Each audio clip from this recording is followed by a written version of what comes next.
The radio crackled at 3:47 hours, cutting through the pre-dawn silence of Fob Vanguard like a blade through silk. Staff Sergeant Kira Ghost Volkov pressed her earpiece closer, catching fragments of panicked transmissions from Team Bravo's Overwatch position. Contact. Multiple tangos. Need immediate. BZZT. Request sniper support. The transmission died into static, leaving only the distant echo of gunfire rolling across the Afghan valley. Commander Marcus Kane stood in the Tactical Operations Center, his weathered face illuminated by the blue glow of monitors displaying real-time satellite feeds. 23 years of special operations had taught him to read situations like sheet music, but this morning something felt different. Wrong. The Taliban had never been this coordinated in their sector, never this bold. Team Bravo had walked into something that resembled an ambush, but felt like a trap designed by someone who understood American tactics intimately. "Sir, we have assets available for immediate deployment," reported Lieutenant Torres, his fingers dancing across the communications console. "Staff Sergeant Volkov is suited up and ready. She's already run the calculations for wind speed and drop compensation." Kane's jaw tightened imperceptibly. Kira Volkov, the woman who had somehow survived 3 tours, accumulated more confirmed kills than half his male snipers, and still received sideways glances in the mess hall. She had earned her call sign Ghost, not just for her ability to disappear into terrain, but for how the brass seemed to forget her achievements the moment she left the room. Her personnel file read like fiction. Former Russian military exchange student, naturalized citizen, expert marksman, with an uncanny ability to read enemy movement patterns. "Negative on Volkov," Kane replied, his voice carrying the weight of decisions made in split seconds.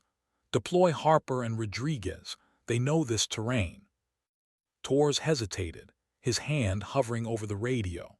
Through the reinforced windows of the operations center, they could see the distant muzzle flashes painting the mountainside in brief, deadly strobes. Team Bravo's communications had gone completely dark now, their last known position marked by a pulsing red dot on the tactical display. 12 men were somewhere in that darkness, potentially surrounded, definitely outgunned. What Kane didn't know, what none of them knew, was that Kira Volkov had been tracking unusual movement patterns in their sector for 3 weeks. She had documented them meticulously, noting how the enemy seemed to anticipate their patrol routes, how they positioned themselves with an understanding of American sniper doctrine that shouldn't have existed among local Taliban fighters. Her reports, filed through proper channels, had disappeared into the bureaucratic void that swallowed uncomfortable truths. Now, as she listened to the chaos unfolding through intercepted radio frequencies, Kira understood that someone was about to die for Kane's pride. The clock on the wall read 3:52 hours. In 18 minutes, everything would change. The legend of Ghost would begin not with official orders, but with the sound of her boots hitting the armory floor as she gathered equipment that hadn't been authorized for her use. The war was about to discover what happened when you ignored the deadliest sniper in the valley. 3 miles away, in the darkness between mountains, 15 enemy fighters were positioning themselves for what they believed would be an easy victory. They were about to learn why some ghosts are better left undisturbed. The morning would remember this day not for what was planned, but for what one woman decided was necessary. Kane stood watching the monitors, unaware that his decision had just set in motion events that would redefine everything he thought he knew about warfare, leadership, and the soldier he had consistently underestimated. The war was about to teach them all a lesson about the difference between authority and competence. Time was running out for Team Bravo, but for Ghost, time was just another variable to be calculated, adjusted for, and ultimately conquered. The hunt was about to begin, and this time she would be writing her own rules of engagement. The desert wind carried the scent of cordite and possibility. In the distance, muzzle flashes continued their deadly Morse code against the Afghan dawn. 12 lives hung in the balance, But only one person in the entire theater of operations possessed both the skill and the will to tip those scales. That person was currently being told to stand down. Kira Volkov had never been particularly good at following orders that got people killed. Today would not be the day she started learning. The legend was about to be born from defiance, written in precision, and baptized in the kind of marksmanship that turned skeptics into believers. But first, she had to survive long enough to prove that some soldiers are worth more than the sum of their commander's prejudices. The mountains held their breath. The war was about to witness something extraordinary, whether it was ready or not. Ghost was going hunting, and the enemy had no idea what was coming for them through the crosshairs of a rifle they would never see. Commander Kane checked his watch. 3:55 hours. In his mind, he was deploying the right team for the mission. In reality, he had just made the kind of mistake that legends are built around. The kind that would be discussed in military academies for decades to come, not as a cautionary tale, but as the moment when warfare itself evolved. The radio crackled again. This time, it would be Ghost calling the shots. Whether Kane liked it or not, the morning belonged to her now. The enemy was about to discover why some soldiers earn their call signs in ways that defy explanation, and why underestimating the wrong person can turn a tactical advantage into a death sentence. Team Bravo was running out of time, but Ghost was just getting started. Kira Volkov moved through the pre-dawn darkness with the fluid precision of someone who had learned to make silence her closest ally. Her ghillie suit, custom-modified with fabric patterns that matched the specific terrain of their sector, seemed to absorb moonlight rather than reflect it. The Barrett M82A1, strapped across her back, weighed nearly 30 pounds, but she carried it like an extension of her own skeleton, every step calculated to avoid disturbing even the smallest stone. She had departed Fob Vanguard without authorization 17 minutes ago, slipping past perimeter guards who were trained to watch for threats approaching the base, not soldiers leaving it. Kane's voice still echoed in her mind. Negative on Volkov. The dismissal had stung less than the predictability of it. 3 years of proving herself, 3 years of being the sniper they called when impossible shots needed to be made, and still Kane defaulted to his comfort zone. Harper and Rodriguez were good soldiers, competent snipers who followed orders and filed proper reports. They were also 15 minutes behind optimal deployment time, moving toward overwatch positions that Kira had already identified as compromised. She had seen the enemy spotters 3 days ago, noting their positions in a report that Kane had apparently never read.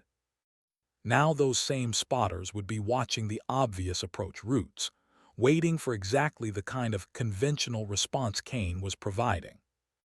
The battlefield spread below her like a tactical chessboard, each elevation and shadow representing possibilities that most snipers would never see.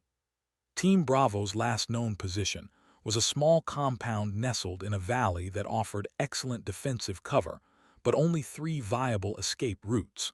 The enemy had chosen their ambush site with surgical precision, understanding that Americans would attempt a rescue operation, and exactly how that operation would unfold.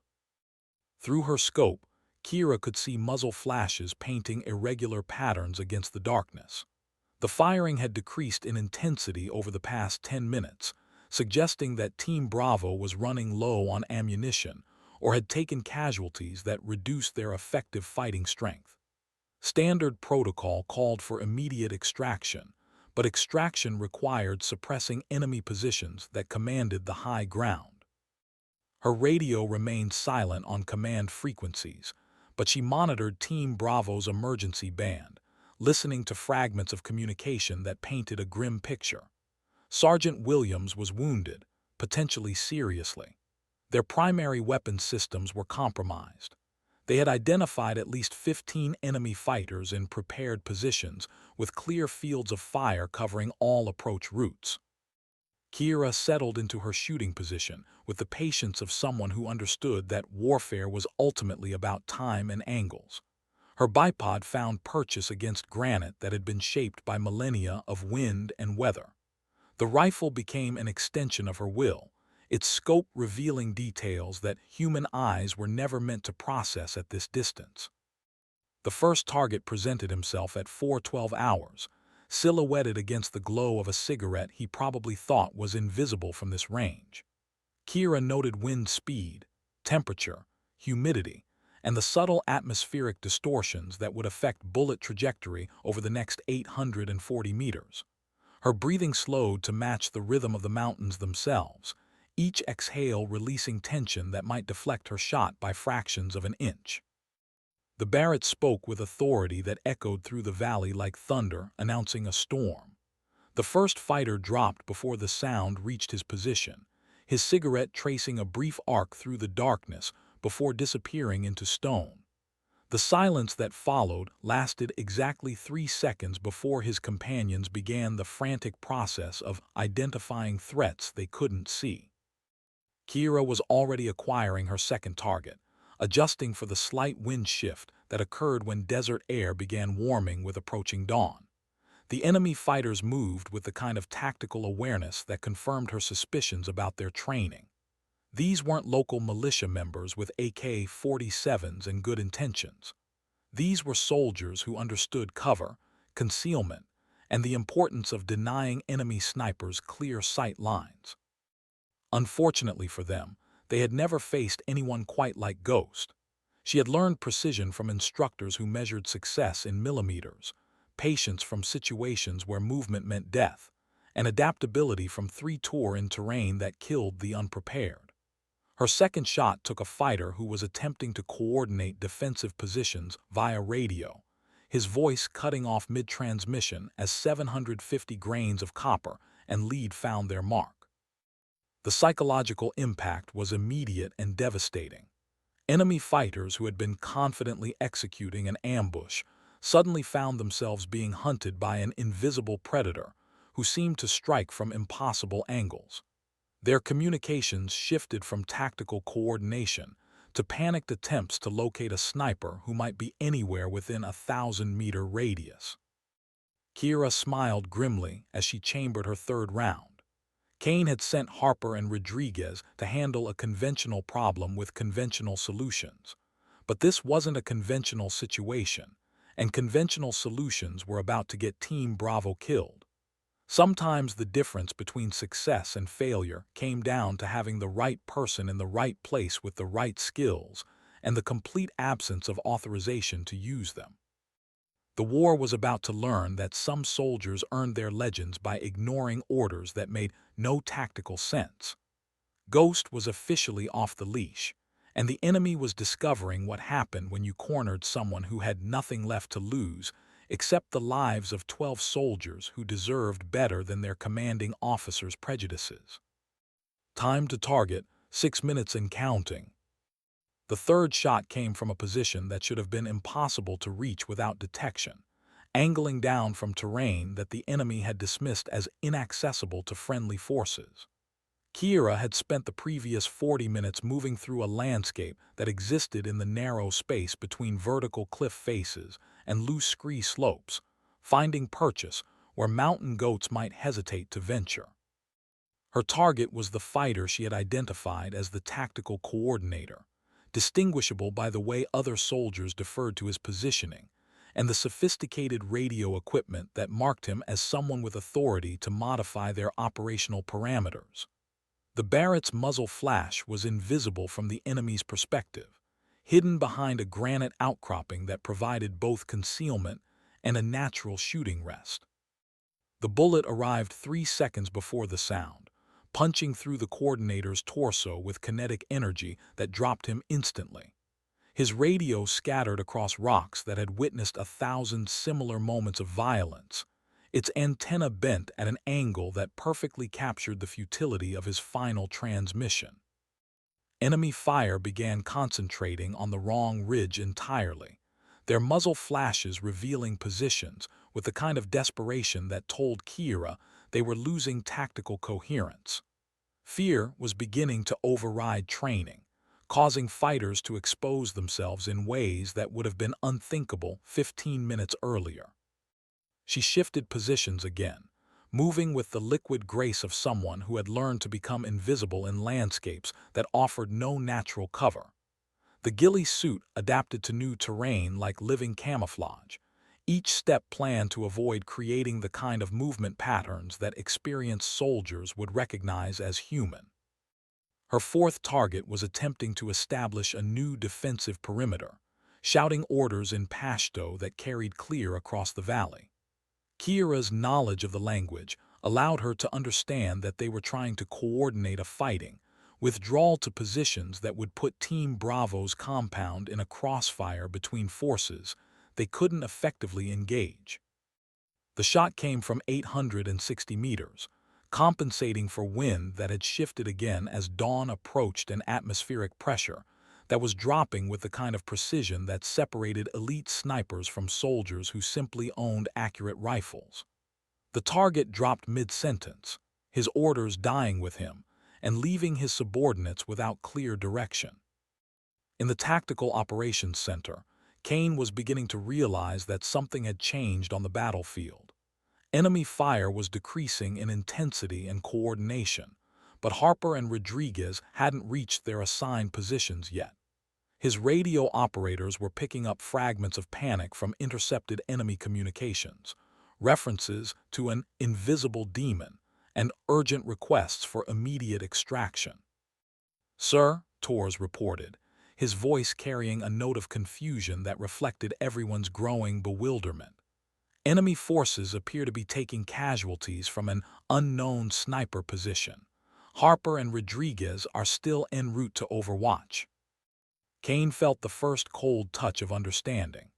There was only one sniper currently deployed in their sector who possessed the skill to achieve this kind of impact from concealed positions. The same sniper he had specifically ordered to stand down because his tactical doctrine didn't include provisions for soldiers who operated outside conventional parameters. Kiera's fifth shot eliminated a fighter who was attempting to use a rocket-propelled grenade against Team Bravo's defensive position. The weapon itself tumbled down the mountainside in a cascade of sparks and metal, its operator no longer capable of completing a firing sequence that would have breached the compound's limited fortifications. She was beginning to understand the enemy's tactical philosophy now, reading their movement patterns like a language written in muzzle flashes and positioning choices. They had expected to face conventional American responses to their ambush: helicopter extraction that could be delayed by surface-to-air missiles, ground reinforcements that could be channeled into kill zones, and sniper support that would operate from predictable Overwatch positions. What they hadn't expected was Ghost, operating without support, authorization, or backup, picking apart their carefully planned operation with the kind of precision that turned tactical advantages into psychological warfare. Each shot was designed not just to eliminate threats, but to demonstrate that their positions offered no safety from an enemy they couldn't locate or engage. The sixth target presented himself when he attempted to rally his remaining fighters for a coordinated assault on Team Bravo's compound. Kiera had anticipated this moment, understanding that successful commanders eventually expose themselves when their tactical situations deteriorate beyond acceptable parameters. Her shot traveled 912 meters through air that was beginning to warm with approaching sunrise, arriving with the kind of finality that ended debates about leadership and tactical priorities. The fighter dropped in full view of his subordinates, his death serving as punctuation to a sentence that no one wanted to finish reading. Enemy fire was becoming sporadic now, driven more by fear than tactical necessity. Fighters who had begun the engagement with confidence and superior positioning were discovering that advantages meant nothing when facing an opponent who refused to engage according to established rules. Kiera chambered her seventh round, already identifying targets who would attempt to establish new command structures or coordinate withdrawal operations. The enemy was learning what every sniper understood: warfare was ultimately about mathematics, and some equations could only be solved with precision that transcended conventional solutions. Kane stood in the operations center, watching satellite feeds that showed enemy positions collapsing under pressure from a single operator who wasn't supposed to be there. His radio crackled with requests for orders that he was suddenly uncertain how to provide. The war was teaching him that some soldiers earned their legends by ignoring the kind of leadership that prioritized procedure over results. Ghost was writing a new chapter in a story that had begun with dismissal and was evolving into something that looked suspiciously like battlefield poetry. 7 targets down. 8 minutes elapsed. Team Bravo was beginning to believe they might survive this engagement after all. The psychological transformation of the battlefield became evident with the 7th shot, which eliminated a fighter attempting to coordinate suppressive fire that would allow his team to withdraw to secondary positions. Kira had anticipated this tactical evolution, understanding that skilled opponents would attempt to preserve their remaining forces rather than sacrifice them in a deteriorating situation. Her position offered commanding views of 3 separate withdrawal routes, each requiring enemy fighters to expose themselves for the precise duration necessary to acquire and engage targets at distances that pushed the Barrett's capabilities toward their theoretical limits. She had chosen this location specifically for its geometric advantages, accepting the increased risk of exposure in exchange for tactical dominance that would end the engagement decisively. The 7th target dropped while attempting to provide covering fire for his retreating colleagues. His weapon, still firing as muscle memory, continued operating briefly beyond conscious control. The burst of automatic fire traced wild patterns against the morning sky before the rifle finally fell silent, its muzzle cooling in air that carried the scent of cordite and approaching victory. In Team Bravo's compound, Sergeant Williams was beginning to understand that their tactical situation had shifted from desperate to survivable.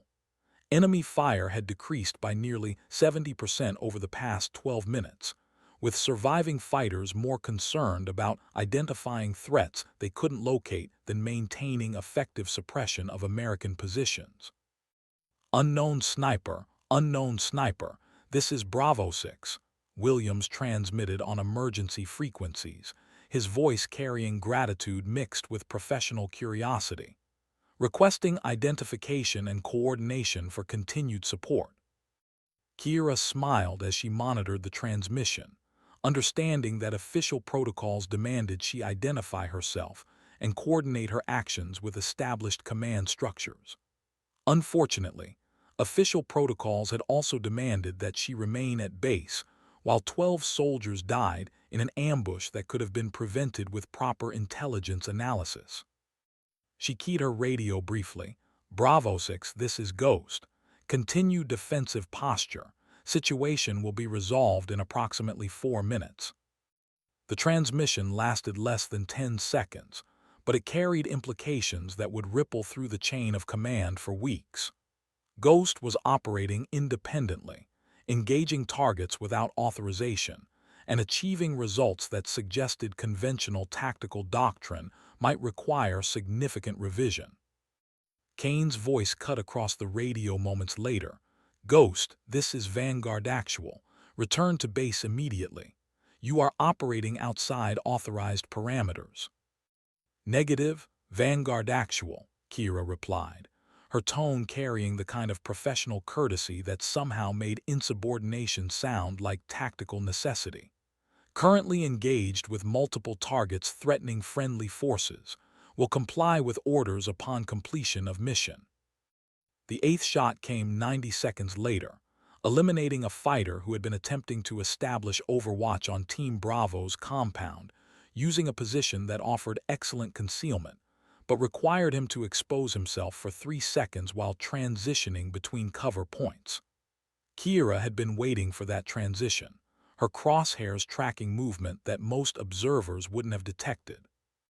The bullet's impact created a brief spray of debris that caught morning sunlight like scattered jewels, each fragment carrying kinetic energy that had been precisely calculated to transfer maximum force to the target, while minimizing collateral effects that might endanger friendly forces operating in the valley below. Enemy communications were becoming increasingly desperate, with surviving fighters requesting immediate extraction and reporting casualties that exceeded 50% of their original operational strength. Their tactical coordination had collapsed entirely, replaced by individual survival instincts that prioritized escape over mission completion. Kira's ninth target attempted to use smoke grenades to conceal his withdrawal, creating a gray haze that would have provided effective concealment against conventional observation methods. Unfortunately for him, Ghost had been tracking his position for the past 4 minutes, noting movement patterns that allowed her to predict his location, even when visual contact was temporarily interrupted. The shot penetrated the smoke with authority that demonstrated why experienced snipers relied on patience and observation rather than reactive engagement. The target dropped at the edge of the concealment cloud, his fall creating ripples in the gray haze that marked the end of another tactical mistake. Williams transmitted again. "Ghost, you've got friendlies attempting to reach your position. Harper and Rodriguez are en route to provide support." "Negative on support requirement," Kira replied, already acquiring her 10th target. "Advise Harper and Rodriguez to establish overwatch on northern approaches. This engagement will conclude shortly." Kane stood in the operations center, watching satellite feeds that showed a battlefield transformation he was still struggling to comprehend. A single sniper, operating without support or authorization, had systematically dismantled an enemy force that had been positioned to eliminate an entire 12-man team. The tactical implications were staggering, but the personal implications were potentially more significant. He had made a command decision based on prejudices that he was only now beginning to recognize, and that decision had nearly cost 12 lives while demonstrating that his most effective sniper was also the soldier he trusted least. Ghost chambered her 10th round, understanding that the engagement was entering its final phase. 5 enemy fighters remained operational, but their tactical cohesion was beyond recovery. They were no longer executing an ambush. They were attempting to survive contact with an opponent who had turned their advantages into liabilities through the application of skills that transcended conventional military training. The war was about to learn what happened when exceptional soldiers were given the freedom to operate according to their own tactical judgment, rather than the limitations of commanders who measured success in terms of procedure compliance rather than mission accomplishment. The 10th shot would begin the final movement of a symphony that had opened with dismissal, and was building toward a crescendo that would redefine how Kane understood both warfare and the soldiers he commanded. 2 minutes until complete tactical resolution. The legend of Ghost was being written in precision that most marksmen could only imagine, but the real story was about leadership, trust, and the courage required to acknowledge when conventional wisdom needed to be abandoned in favor of exceptional capability. The 10th shot eliminated the last fighter attempting to coordinate organized resistance, a veteran operator who had been trying to establish communication with extraction assets that were presumably monitoring the engagement from positions beyond Kira's current operational radius. His radio equipment scattered across granite that had been shaped by geological forces far more patient than human warfare. The antenna bent into configurations that perfectly symbolized the futility of his final transmission. Enemy fire was now limited to sporadic bursts from individual fighters who were more concerned with survival than tactical objectives.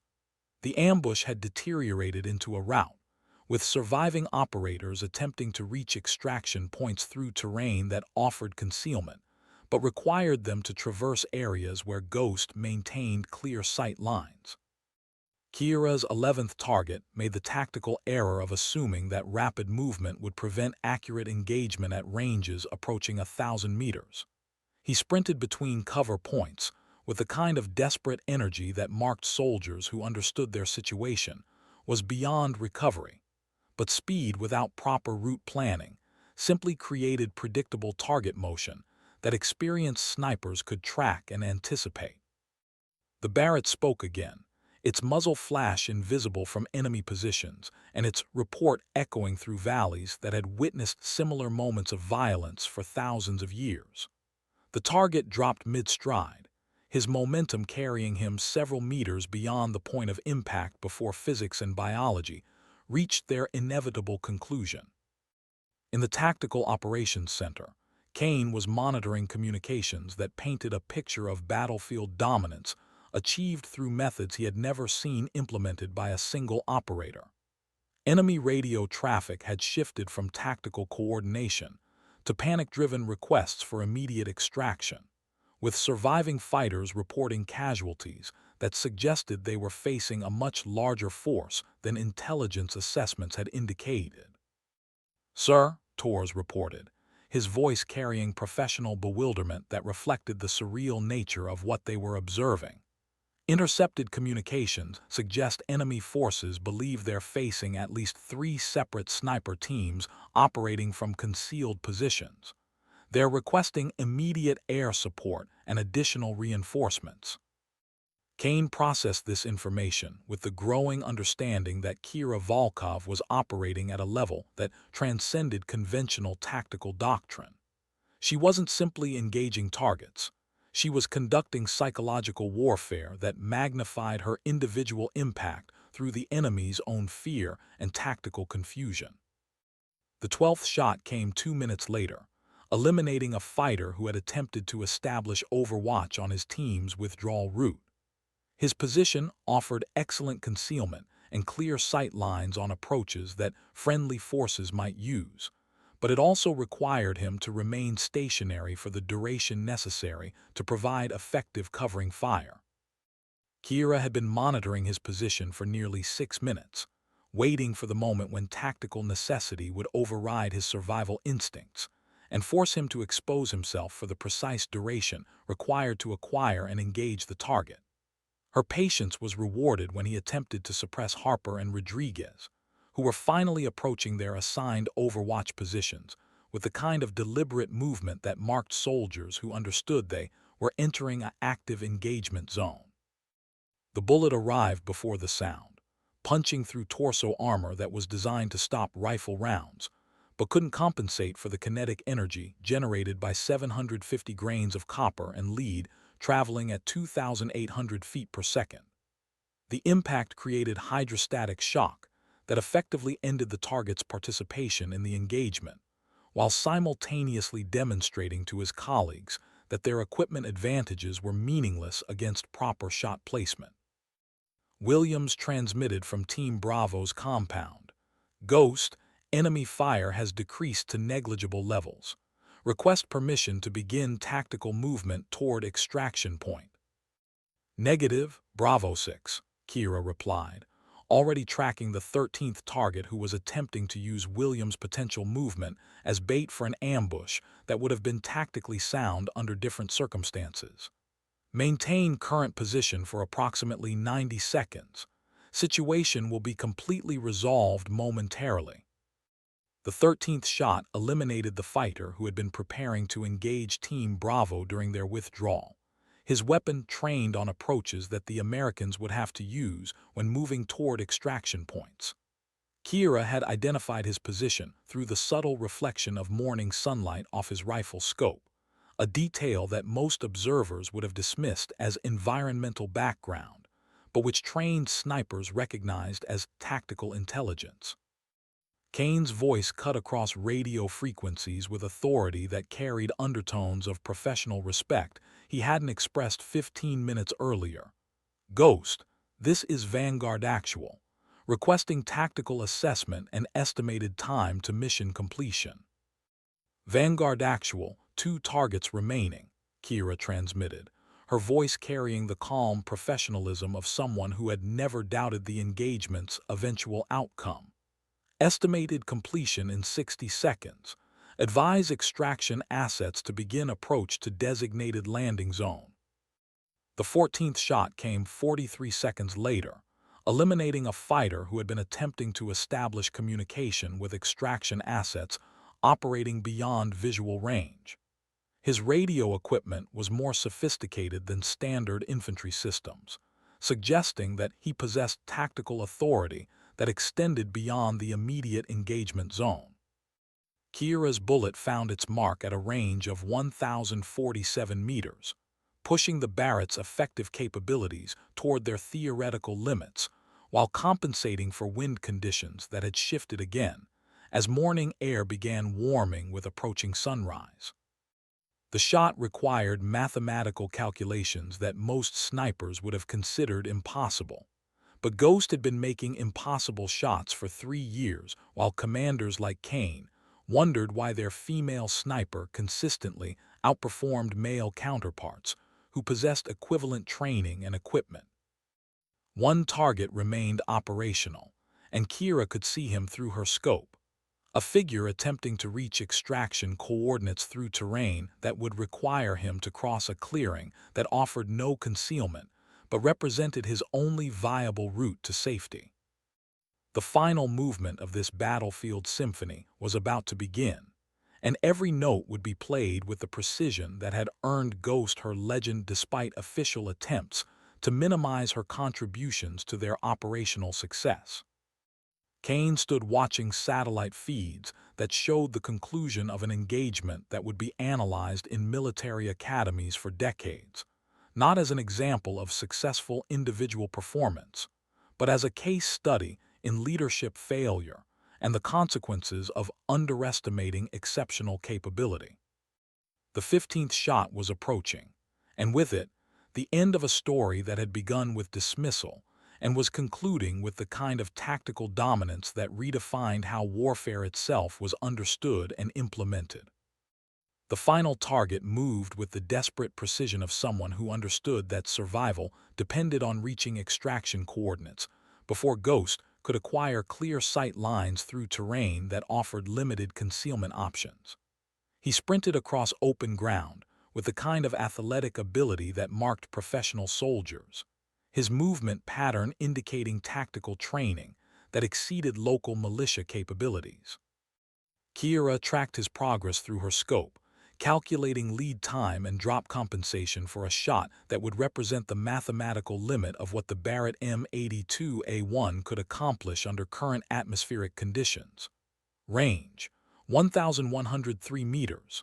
Wind speed: variable, shifting between 8 and 12 miles per hour from the northwest.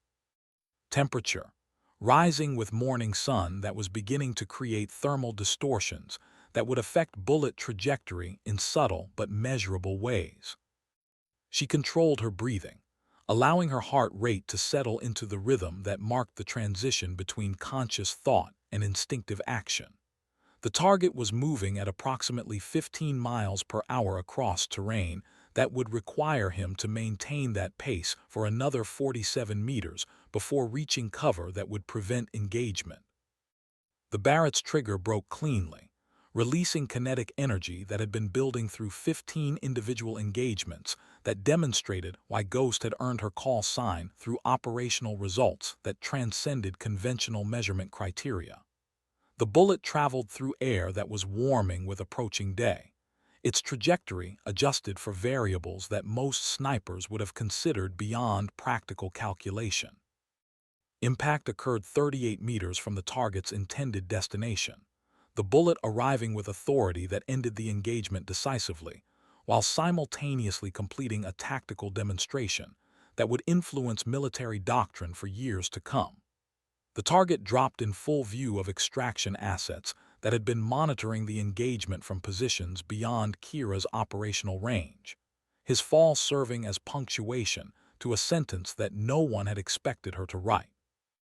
Silence settled across the valley like a blanket, broken only by the distant sound of helicopter rotors, as extraction assets began their approach to coordinates that Team Bravo could now reach without fear of interdiction.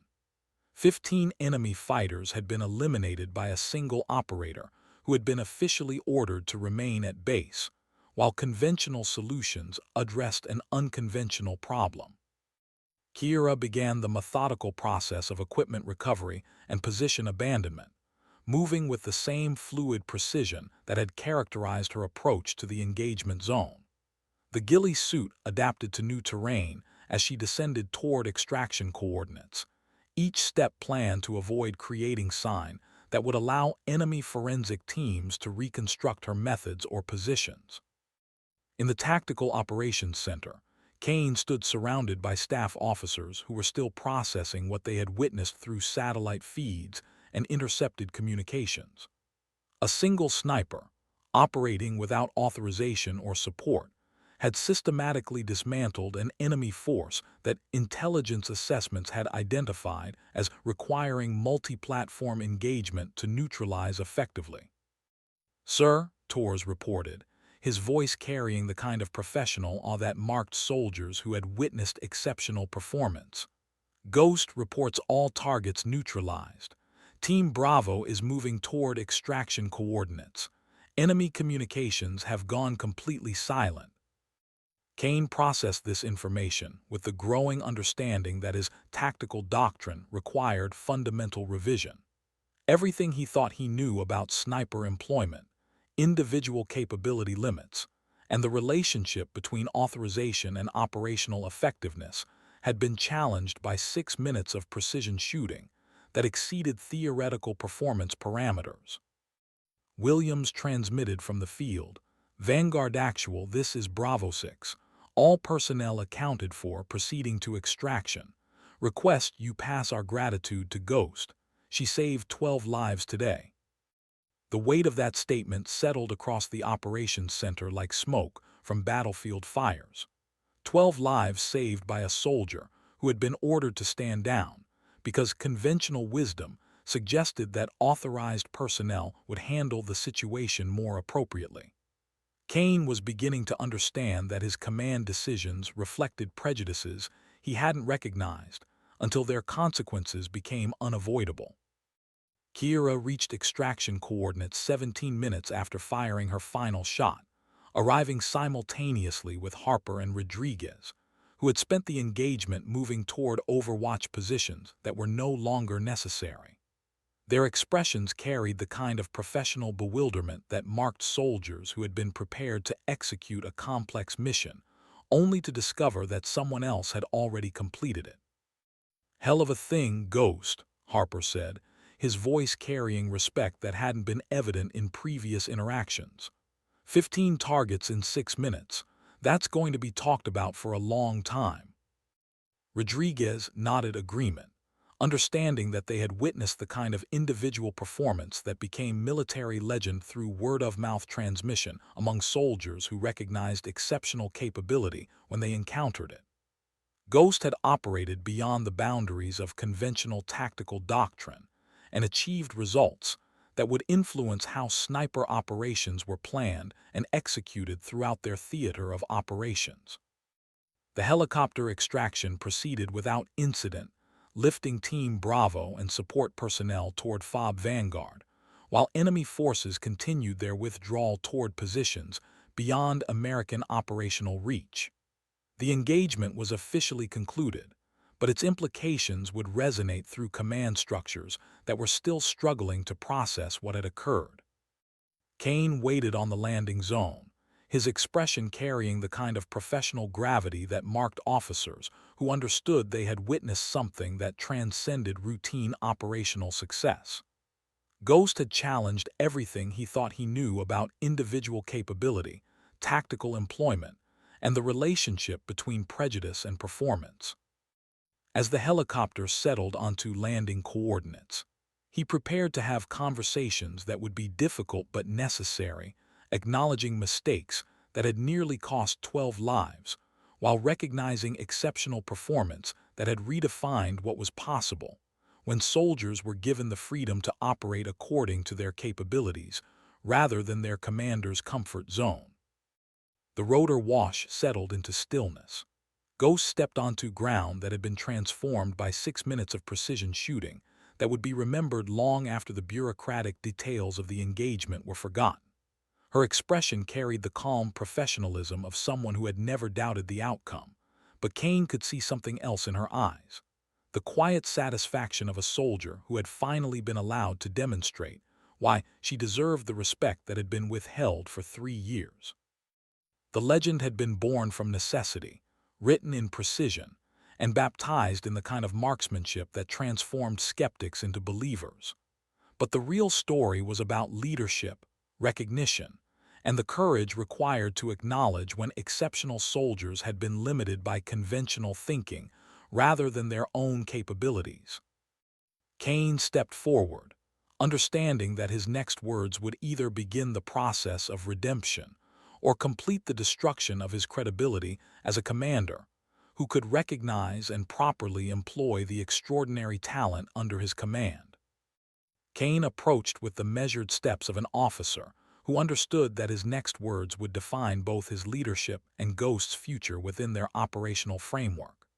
The landing zone carried the residual heat of rotor wash and the metallic scent of aviation fuel, but the real atmosphere was charged with implications that extended far beyond routine post-mission debriefings. "Staff Sergeant Volkov," he began, his voice carrying formal authority that couldn't quite mask the fundamental shift in how he perceived the soldier standing before him. "Your actions today were—" He paused, searching for terminology that could adequately describe performance that had transcended conventional measurement criteria. "Unauthorized, sir," Kira replied, her tone carrying the kind of professional courtesy that somehow made insubordination sound like tactical necessity, "but necessary for mission success and preservation of friendly forces." Kane found himself facing a philosophical question that military academies addressed in theoretical terms, but rarely prepared commanders to resolve in practical applications. Ghost had violated direct orders while achieving results that conventional doctrine suggested required multi-platform coordination and significantly more resources than a single sniper could provide. 15 targets neutralized in 6 minutes, Kane continued, his voice carrying recognition that had been absent from their previous interactions. Operating independently, without support, in terrain that our tactical assessments classified as prohibitive for individual deployment. Team Bravo's members stood nearby, their expressions carrying gratitude mixed with professional awe for performance that had saved their lives, while demonstrating capabilities they hadn't known existed within their operational parameters. William stepped forward, his movement indicating intention to provide testimony that might influence Kane's.